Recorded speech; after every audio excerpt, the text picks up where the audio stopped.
আসসালামু আলাইকুম দর্শক, আপনারা দেখেন পূর্ব হোসনাবাদ শিকদার বাড়ি হাফিজিয়া কেরাতুল কোরআন মাদ্রাসা এতিমখানা অলিল্লা বোর্ডিং। এখানে ছাত্ররা দেখেন মাদ্রাসার পাশেই তাদের আমাদের সবজির বাগান।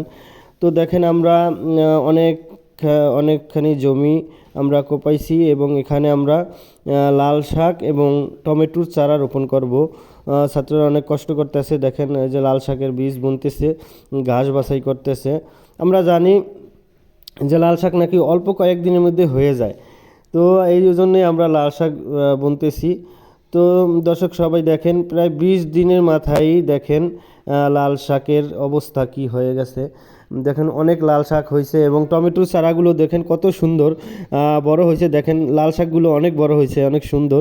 আমরা এই যে লাল শাক আমরা করছি, এখানে আমরা কোনো সার দেইনি, কোনো ইউরিয়া তারপর মাটি সার এগুলো আমরা দেই নাই। সার ছাড়াই দেখেন আল্লাহ তাআলার কি নিয়ামত, মাদ্রাসার ছাত্ররা খাবে যেন আল্লাহ তাআলাও অনেক অনেক দিয়েছে।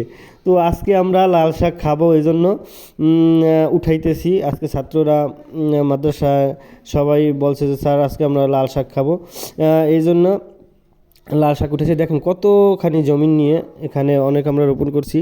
তো অনেক কিছু হচ্ছে, আরও ছাত্র আমার সাথে তারাও হেল্প করছে, তারাও লাল শাক উঠাইতেছে।